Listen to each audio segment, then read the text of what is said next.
Check this out. Do artists fall off after cutting their hair? It's all happening. Static Selector.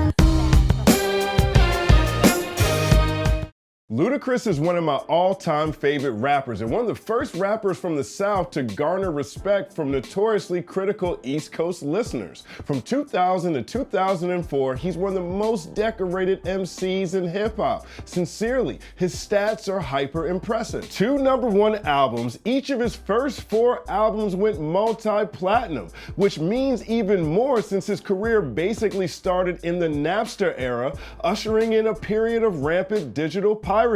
Singles Stand Up featuring Shawnna and Usher's Yeah both went #1. Every club in America went up as soon as his verse kicked in. Everything about Luda felt signature. His voice was one of a kind, bass heavy and boom-bastic. His visuals were always eye-catching, often leaning on the best type of cartoonish. In the Get Back video, he sported gargantuan Popeye arms while riding on the back of a four-wheeler, for example. The Rollout video looked straight out of NBA Jam with those supersized heads. His signature hair was always cornrowed down his back or blowed out, blowing in the wind. That isn't until 2006 with the release of his 5th studio project, Release Therapy.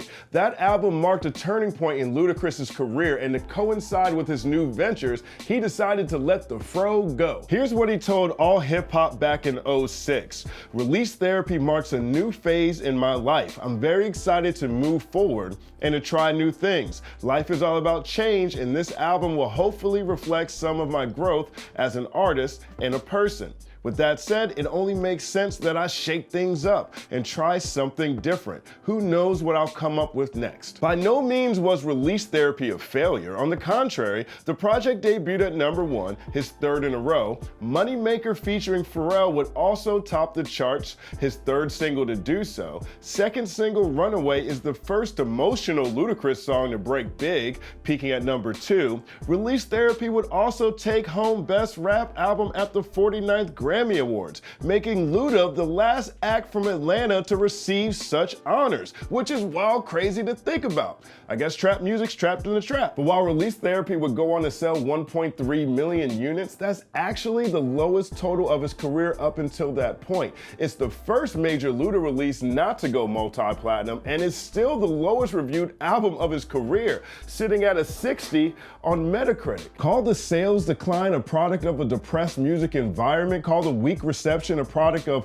time being split between music and ballooning movie opportunities, call it all the inevitable dip of an artist 6 years into his career. Whether coincidence or otherwise, Ludacris's music hasn't resonated since he cut his hair. Busta Rhymes is another popular case study. While never a chart topper like Ludacris, Busta was always among the most revered MCs, blessed with booming vocals and a raucous wreck every track on contact stylistic approach.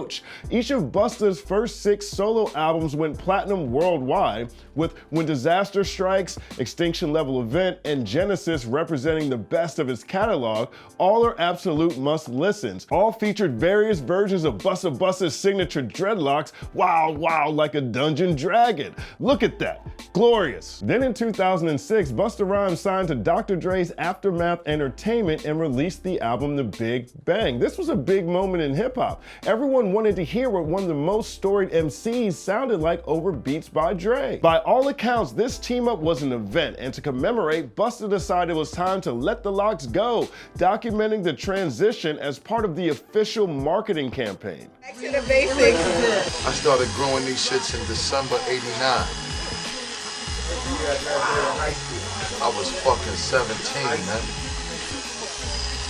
I signed my deal. I said, I ain't combing my hair no more.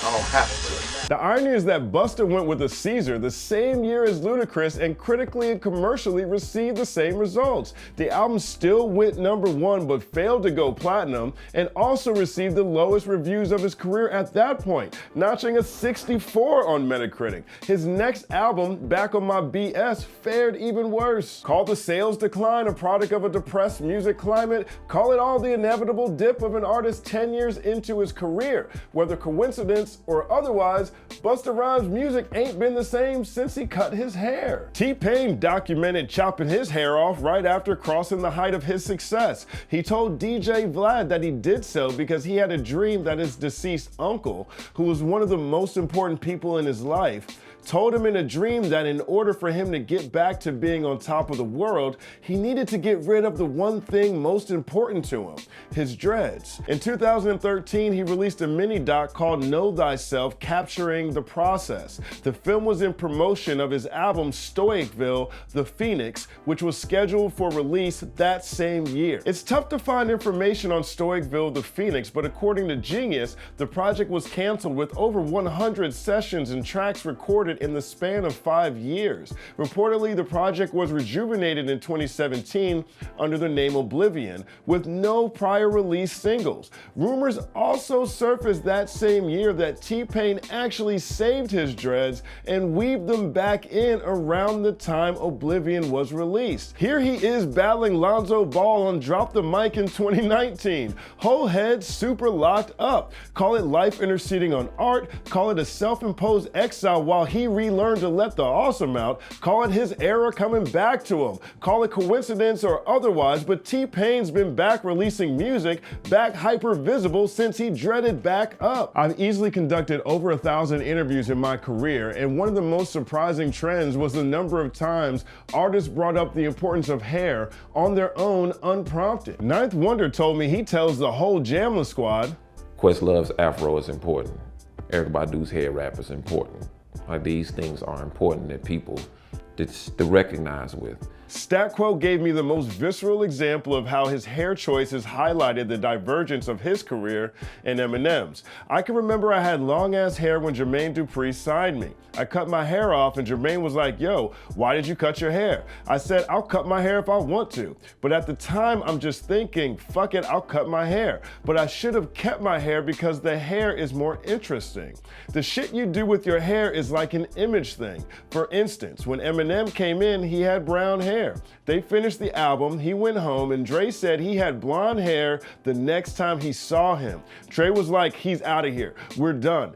That little transformation turned him into Eminem. It was Marshall when he met him, but he lost a shitload of weight and got that blonde hair, and now he's Eminem. Allure magazine profiled women of different faiths and how their hair connects them to a higher power. Frank Carome told the publication, in one example of many, you can trace the idea back to the Nazarites of the Old Testament, to Samson and the scissor-happy seductress Delilah. Samson letting his hair grow was an oath to God. The deal was, as long as you don't cut it, you'll be powerful. When Delilah had his hair cut off, she severed that oath, which made him weak and vulnerable. Hair is so often about power.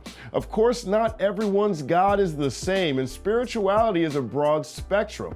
Ancient Greek deities are often depicted with long flowing hair as a sign of power and divinity. Picture Zeus, Venus, and Apollo. In the Rastafarian faith, long locks are meant to mirror the mane of their leader, the lion, as physical proof of their devotion. For Hindus and Buddhists, long hair can represent beauty and perhaps dangerous sexuality, and cutting or shaving it off is surrendering worldly gifts to fully concentrate on the eternal. We may not all wear the same clothes, but we all have hair.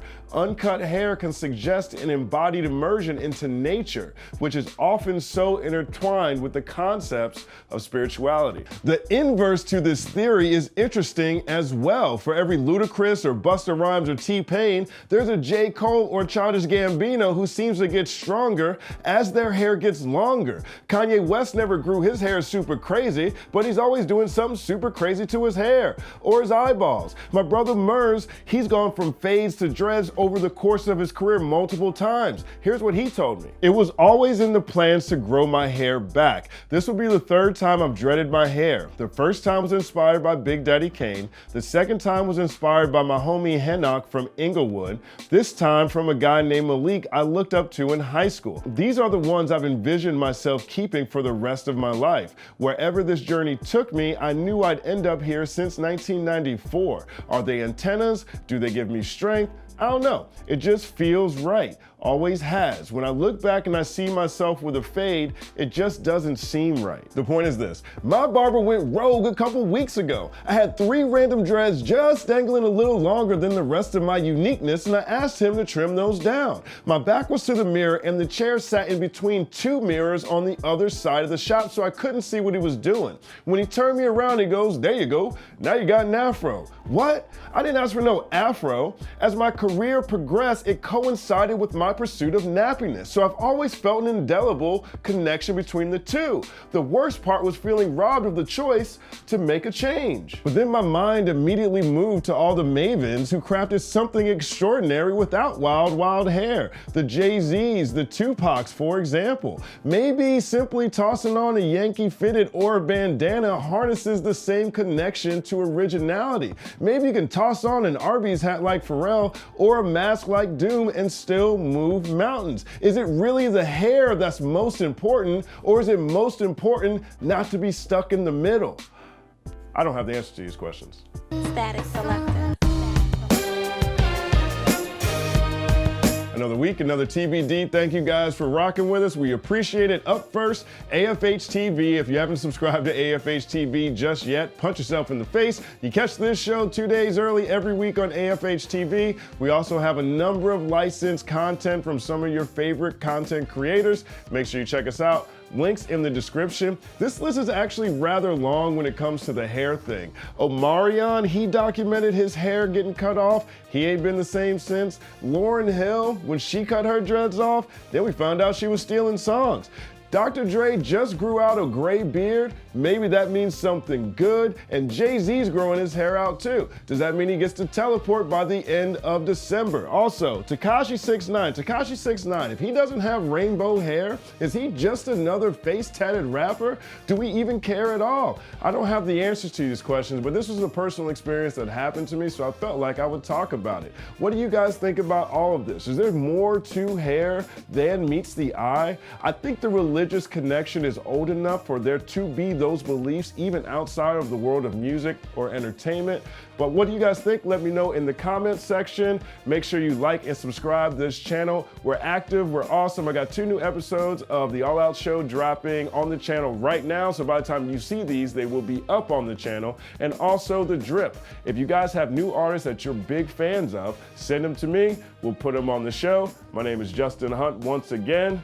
Follow @TheCompanyMan on everything. It's all happening. Baby, what is you yelling for? I'm on my way. I'm 10 minutes, I'm on 85 right now, I promise. Promise to God, I'm on 85. All right, I'm be there. Boy. What are you doing? Leaving. Leave?